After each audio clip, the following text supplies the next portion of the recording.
my prayer is for whoever is struggling right now with their life to decide whether they deserve to live again or to take their own life.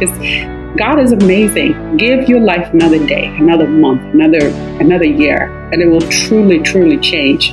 So what I want to leave with the audience is that have faith in God, have faith in your future, have faith in those that support you. The dreams truly come true. They truly come true, especially if you decide to give life another chance.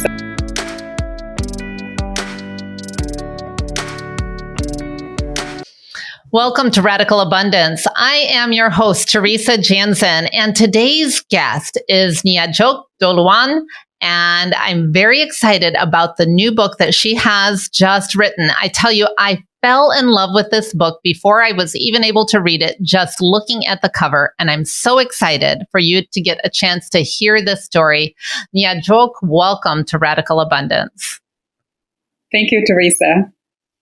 So just to give our listeners a little bit of a background, I know you're from South Sudan, which is where I am right now. However, right now you're in Texas in the United States, which is where I'm from. So you and I have kind of swapped places geographically in the world, and that's a lot of fun. Give us a background. How did you end up in the U.S. briefly? Oh, so yes, I am currently in Texas. Teresa, I grew up in a refugees camp. I grew up actually in 2 refugees camps, both in Ethiopia, from the time I was 3 years old until I was 14 years old. And when I was 14, my family migrated to the U.S. as refugees, and we resettled in Omaha, Nebraska. So I grew up in Omaha in the States. It's my home. In 2009, I graduated nursing school, joined the Army. So I've been traveling in and out. But now Texas is my home, and it's where I've been. And I have 3 kids. I have a 20-year-old, a 6-year-old, and a 5-year-old. So that's a little bit about me. Nyajuok, if I tell you, if I grew up in Nebraska, I would head to Texas also because Nebraska is cold. Now, I'm originally from Michigan, and now I live in Juba, and I am wired for Juba. I would totally head to Texas. Good move. Yes, I agree. I could not go back to Nebraska to live. No, too cold for me. I don't know why. It seems like when they resettled refugees in the United States, so many of the South Sudanese refugees ended up in crazy cold climates. I don't know who made that decision. You know, it's funny because I talked about that in my book. I have a chapter called Coming to America. And in that chapter, there's a subsection that say migrating to the Midwest. And you'll be surprised. There's a lot of reasons why our family chose to go to the Midwest. And one of them is for economic reasons. Well, I am wired for South Sudan. I don't do very well in the cold, but I have to go back to the U.S. sometimes, and my family's still in Michigan, so I do have to find a way to tolerate it somehow. Yeah. Well, yeah. I'm glad that you mentioned the book because that is what I really want to talk about today. And I bought the Kindle version because it's not in South Sudan yet, but it's coming. So I bought the Kindle version, and I want people to see. I'm going to put a real image on the show page, but I fell in love with that cover right there. So first of all, the title of the book, I Am My Mother's Wildest Dream. That just captured my heart, captured my imagination, and I think really captures the essence of your story. Where did that title come from, and what does it mean to you? Make me want to cry already because it's... me too, I know. Yeah, really, it's the story in the book is so much about my mother as well as it is about me. And to think about how far I have come, I think about my mother and all that she went through to get us where we are and where I am right now. So definitely, I am a dream come true for her. The title was put together by 4 different women. So my editor, Camille Thomas, my really good friend, Rosie Thames, and one of our really, really good friend from a business partner, she actually designed the cover. And that's Christy Horton. So we all came together after the book was done. And I have a lot of I had wrote down different possibilities of different titles. And my mother's wildest dream was in there, but it was way longer. And so we all came together and shortened it together. So it was definitely a title that has a lot of thoughts into it based on what's in the book. I just imagine that it resonates with so many mothers and daughters, really across cultures, because I have dreams that I didn't realize in my life that I watched my children realize some of those. And I'm so happy for that. But coming from your context, it takes on a whole different meaning. And there's a part of the introduction that I just want to read, just 2 sentences, really. It says here, women's oppression is real. My culture doesn't believe girls should be educated. They are only to get married and have babies. This belief has kept far too many of our women illiterate, including my mother, and I vowed it would not be me. So what point, I know I'm jumping into the deep end here right away, but at what point did you make that vow? This is not going to be me. I'm going to have a different future. I was 14 years old and I was getting married at the time in Omaha, Nebraska. And I had that arranged marriage. And all I can think about is how, as soon as I move in with this guy, all I'm going to do is have babies and I'm not going to be able to go to school. So that's when my fight for education really begins. You were still a child yourself and you're getting married here. And this is in the United States. People think that this doesn't happen, but it did happen. It truly does. There's the thing about immigrants communities here in the U.S. is they still practice things as they do back home, and the law doesn't know about it because none of these is legal. It's just all based on communities and families' decisions. Like my arranged marriage was just between families. None of it was, the law didn't know what was going on. Now, here in South Sudan, of course, girls get married even younger. In fact, oftentimes those marriages are arranged. Even when a child is born, the marriage could be arranged as young as that. Also, you talk in the book about what love means in a family in the South Sudan context. And then you kind of shifted when you got to the United States. And that's hard for someone who comes from outside that context to understand. And I've been exposed enough to it to understand when someone here talks about my father loves me, my mother loves me, or doesn't, it's oftentimes referring to that ability to take care of physical needs, taking care of the physical needs. It's not about the hugs and the time and the studying the bedtime stories and things like that. It's about a roof over the head and food on the table and things like that. So tell me a little bit about how that transitioned for you, even understanding the concept of love. And what did that mean to you in this marriage relationship that you were entering into at such a young age? You live in South Sudan and you definitely understand that love in our culture is not about what love is in American culture or the Western world. It's truly about being able to provide for your family, food, mainly, safety, security, and all of that. When I look back at what my parents did in the refugees camp, I truly know for sure that they loved us. They loved all of us.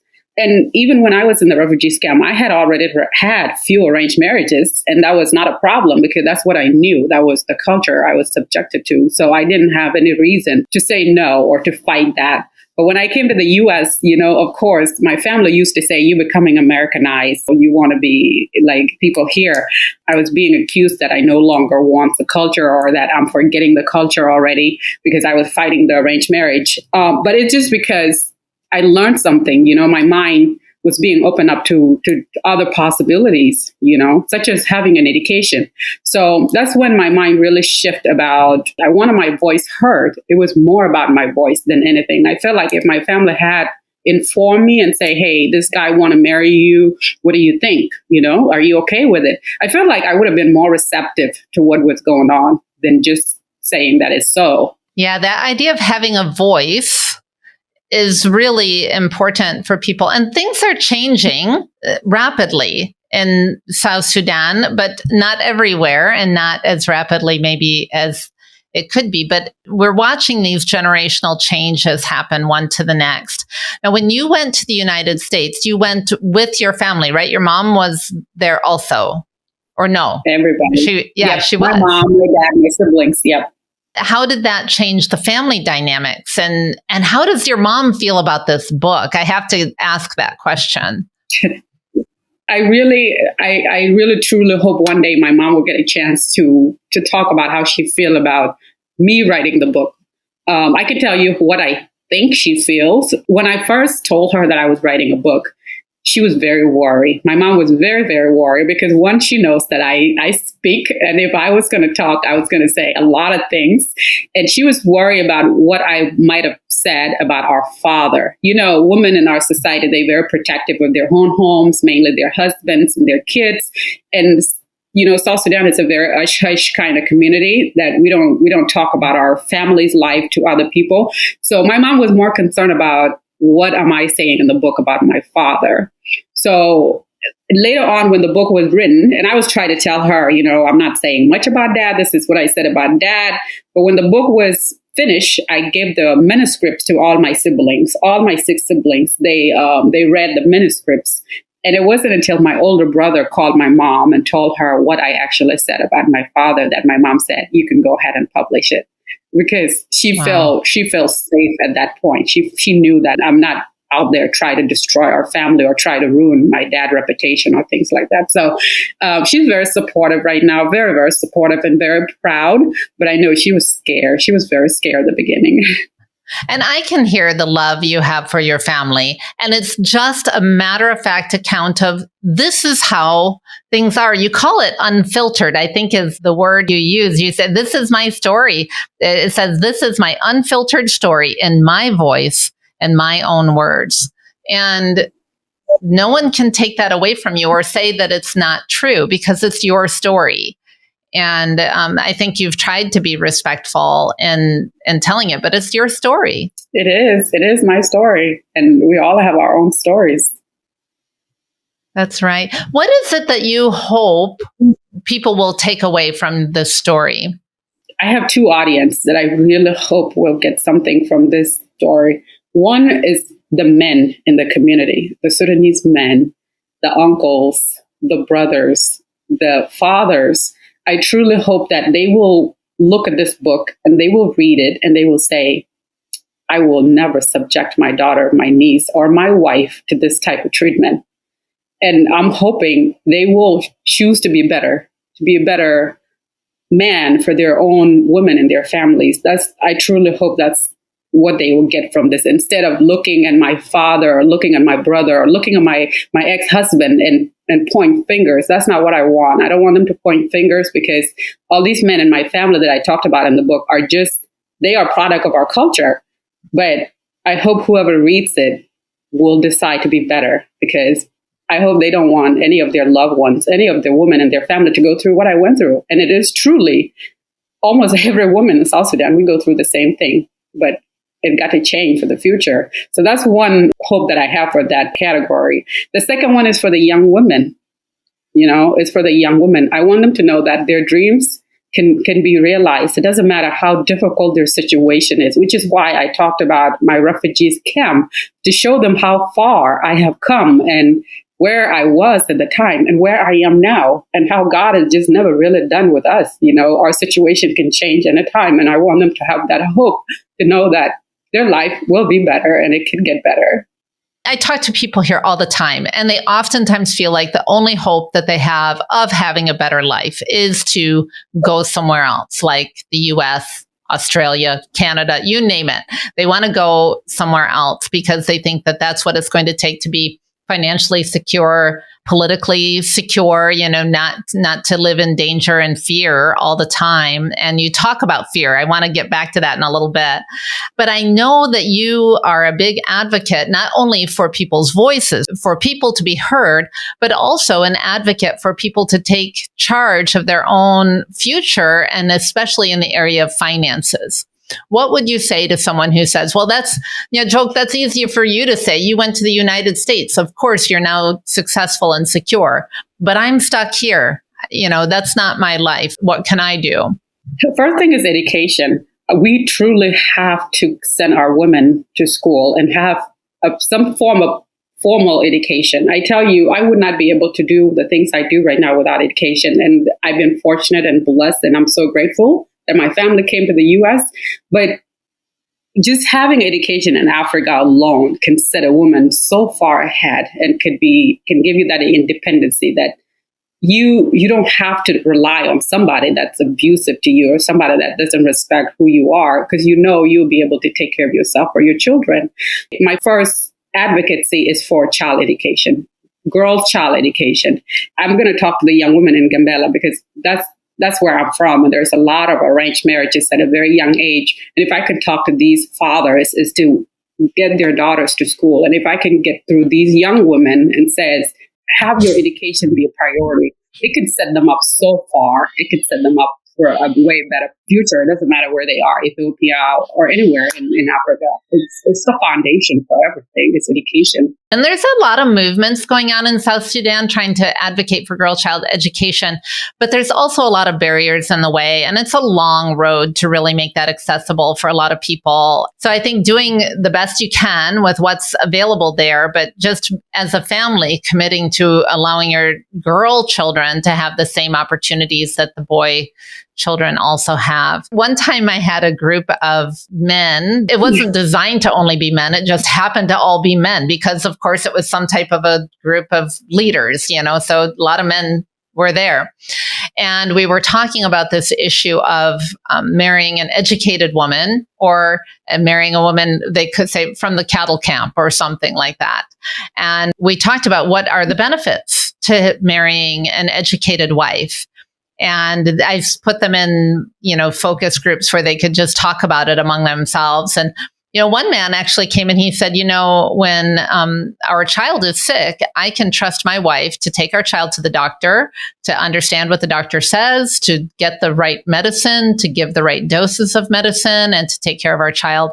I don't have to take time off from work and do, all those types of things. And everyone thought, wow, that's really great. All because he married a woman who could, at the very least, read. And so literacy is a great starting point, but oftentimes I feel like we set the bar really low and say, okay, so if girls at least go to school until P8, primary 8 or something, then at least they have a basic education. And that's kind of the focus here right now is on primary education.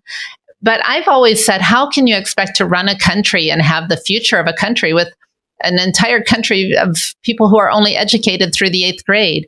You have to have people reaching for higher education. That's very difficult for young ladies. So tell me, what was your area of study when you went to school in the US, right? Yeah, so I'm always into science, and my father knew from a very beginning that I love science because I'm always talking about what is the difference between a man and a woman? Why do they have these things and women don't have these things? Like, it's always about anatomy. So when I went to college, I knew I was going to study biology. So I went to study biology. And at the end of my first year, I found myself with a nurse at school, at the hospital. And I talked to her. She told me what nursing was all about because I didn't know. I mean, there was no guidance from home. My parents didn't have the education. But I came back to school and I changed my major to nursing. So I still study biology. I still, do anatomy and physiology. But my primary love subject is anatomy and physiology. I'm all about body organs and all of it. Yeah. My youngest daughter is in pre-med. She's currently a medical assistant, but she loves the pre-med. And even as a medical assistant, she likes to do any procedure that they will let her do. And so she's like, let me drain the abscess and do the, she works for a provider who's like, you do the yucky stuff. And she loves it. So that's great. Yeah, that's an unusual thing for a girl to do. Maybe in South Sudan, a girl probably wouldn't have as many opportunities to be a nurse as is in the United States.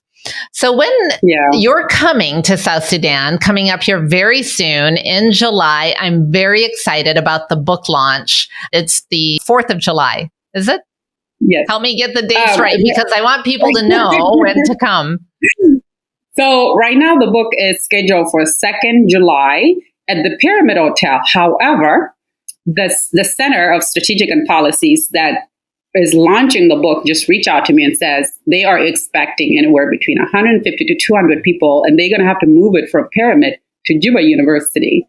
So right, they haven't given me the date, but now the location moved to Juba University because now there's so much going on, and everybody wants to come, and they expecting a lot of people to turn up. So it's going to be at Juba, but I don't know yet what day. It's going to be the first week of July. All right. Well, we will keep an update going on that. I will actually update the show notes as soon as we have the definite location and time and day. It'll be in the show notes to this here. And I'll be also sharing it on my social media because, like I said, I am so excited about this. Now, I just saw your book shared by a friend of mine on Facebook. And like I said, that cover was so striking to me and just inspired me. And I said, I've got to meet this woman. And I reached out to you instead of, usually people reach out to me and say, hey, I want to be on your show. But in this case, I reached out to you and was so excited about this and really excited about the fact that you're coming to Juba, because we don't get a lot of these really fabulous books. You know, people go to the States, they write books, and they don't ever make it here. So I'm really curious as to what the impact is going to be, what the reception is going to be. Obviously, you have people looking forward to your arrival and to the launch because you've already outgrown the swankiest, fanciest venue we have in South Sudan. Now you've had to go to the university, which has the capacity, but maybe not the same vibe as Pyramid Hotel. Gotta love Pyramid Hotel, but you have to go where we'll hold your crowd, because if you have that many people already, I predict this is going to be big. And I'm very excited about it. I am so excited. When they said it was Pyramid Hotel, because I have heard about Pyramid Hotel, okay? I was so excited. And then they said Juba. I'm like, oh, Juba University. But you know, Pyramid Hotel cannot accommodate all that people. So no. I'm excited about it. My dad is working something out, so he might come with me because I would love for him to be there. So he might be there too. So we talked a little bit about your mom. Let's talk about your dad, because you said that it was actually your dad planting that seed of education in you, that he really valued education. And kudos to him. I really respect your dad. So what do you have to say about that? My dad is pretty cool. He's pretty cool. He's very, very quiet guy. So a lot of things that I've learned them through my mother, because my mom is more talkative than my dad. But I remember in the Dima refugees camp, I learned how to braiding my dad hair, you know, like he would just sit down and I was 7, 8 years old and I would be braiding his hair. And so, and even right now, when I need something, like I want to know some about politics or about church, he just have a really cool way of explaining things that always just make sense. So he's just a quiet person, not as, you know, vocal as I am or my mother. And it seemed like my voice or my mom voice is in the forefront. But my dad and I are pretty close. So that's great. Yeah. Well, you're a product of both of your parents, but also obviously you are your own woman, and there's a lot to be said for that.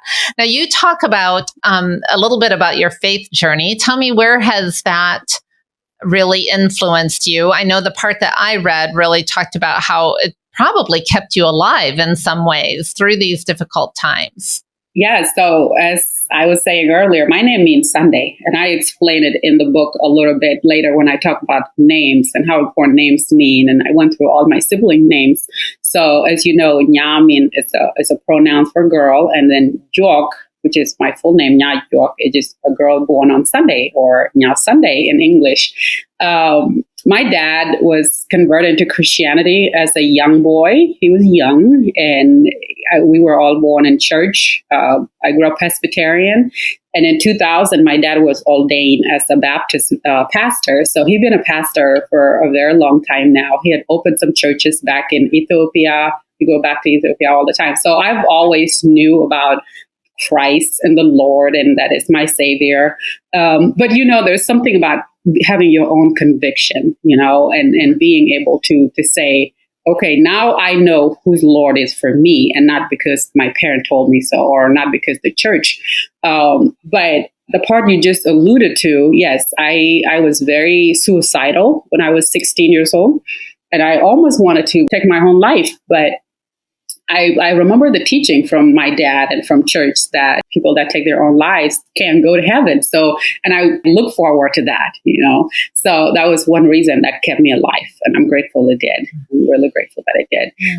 But I truly had my own conviction as a Christian woman and a faith-based woman. And I didn't get that until 2012. And I was going through my own adult issues. And I talked about that in the book too. And that's when I truly understand who's Christ is for me and what my faith really means. So it's a journey. Yeah, you can be born into a Christian family, but it has to become your faith because it's not your family's faith. It's a personal faith. Yeah. So that's wonderful. Yeah. Okay, this theme of fear, that also is another thing that kind of permeates your story. And fear of survival, fear of the future, all of those types of things. How have you transitioned from that time, that life of fear, to this beautiful, confident, radiant woman that I see before me today? No, I still have fear, Teresa. Yeah, we all do. But you don't let it rule you. I mean, yeah. No, I think at some point I got to the point in my life where I said, I have to live my life for me, not for my community, not for my mom and dad, not even for my children. I have to live my life for me. And that took a lot of trials, a lot of tribulations, a lot of crying for me to figure that out. I wish I didn't have to go through all of that to get to where I am now, but that's really what it really took. And I always joke with my friends. I say 30s, which is I'm in my 30s. I said 30s are the best year because I really don't care anymore what people think. So hey, wait till you get to 50. It gets even better. I can't wait. I truly can't wait because I realized in order for me to make the impact and live my purpose, I can't have other people's voice in my head. I cannot have them tell me, don't do this, do this. I have to truly follow my own voice. And that's when it came to be very crystal clear what I really want to do in my life and what my purpose is to drown out those people's voice that tell me, you're a Sudanese woman, you're a Nuer woman, you don't act like that, you don't dress like that, you're not supposed to say things like that. And I had to shut all of that out. Yeah, for sure. And be your own woman and be God's woman, the person that God has designed you to be. The one thing that I know, I interview a lot of authors who have told hard stories on the show. And the one thing that I know is that we persevere, we survive, we overcome, we learn. And then when we learn to tell our story, it's a beacon of hope to someone else, because there is a young girl today who is facing arranged marriage. There is a father today who is considering that for his daughter, and a mother today who is deciding the future of her daughter. And your voice being spoken out loud today through this book, through the show, through the events that you're doing is a beacon of hope to people to say, yes, we can love our culture. We can embrace our culture, but not every part of our culture is good. There's a time and a place when we have to transform our culture, keep the best, and then move forward with something that's going to actually make our culture even more beautiful. And I think that you are a beautiful example of what the culture can be. Of course, you're now a blend of cultures, but by coming back to South Sudan, you can also be an example of what a beautiful future of hope can look like for the beautiful women and girls of South Sudan. I really appreciate that about you. Teresa, when I think about those women in South Sudan, especially the young girls that are going through this right now, I think about how we are as South Sudan right now. The population in South Sudan is mostly women and it's youth. And I'm thinking how we are missing. We literally sitting on Michelle Obama. We're sitting on Oprah. We're sitting on women that could be powerful for this country. And we are not giving them the opportunity to flourish and get to that level to where they can really help the economy of the country. We are missing out. We are missing out by just not sending these kids to school to have their voice and to be able to speak. And we're missing out. I think about that all the time. How many of them could be anything? Yeah, absolutely. And you're right. It's the culture that's missing out in the gifts and talents and the wonderful things that these girls and women have to offer. And we definitely want them to be able to contribute to the world. And it's a world that is so open now, and our voices can be heard far and wide. Well, I cannot believe that our time has come to an end already. And before we go, first of all, I'll put the link to the book. It's available now on Amazon. You can get the book. It'll be in the show notes. I'll also put the schedule for the tour, because it's not only South Sudan you're coming to, you're doing a whole East Africa tour, and you've been touring the US also. And this show goes everywhere, all over the world. So you might have to add some more continents to your tour. We'll have to see how that goes. But leave us with something. What do you want to just leave the Radical Abundance audience with today? I'm really, truly grateful for the opportunity to be alive. God truly saved my life. In 2018-19, I truly didn't think I was going to see another day. Looking back now, I look like, wow, like, how did I survive that? There was a lot of prayer, a lot of fasting. And I just want somebody who might be going through that to know that just give it another day. I was hospitalized for suicide ideation. And this was 2019, not too long ago, and literally almost lost my life. So my prayer is for whoever is struggling right now with their life to decide whether they deserve to live again or to take their own life. God is amazing. Give your life another day, another month, another year, and it will truly, truly change. So what I want to leave with the audience is that have faith in God, have faith in your future, have faith in those that support you. The dreams truly come true. They truly come true. Especially if you decide to give life another chance. So this book, it's a lot of resiliency, a lot of faith as well, because I didn't do this all by myself. I did not. But it's a hope. It's a hope that life get better. Well, I am so glad that God sustained your life and that you are here with us today. And I'm also, if there is someone today who's thinking that life doesn't have a future for them, I'm also going to put some resources in the show notes for people who are thinking about maybe ending their life. So I never want that to be left unsaid. There are resources, there's hope.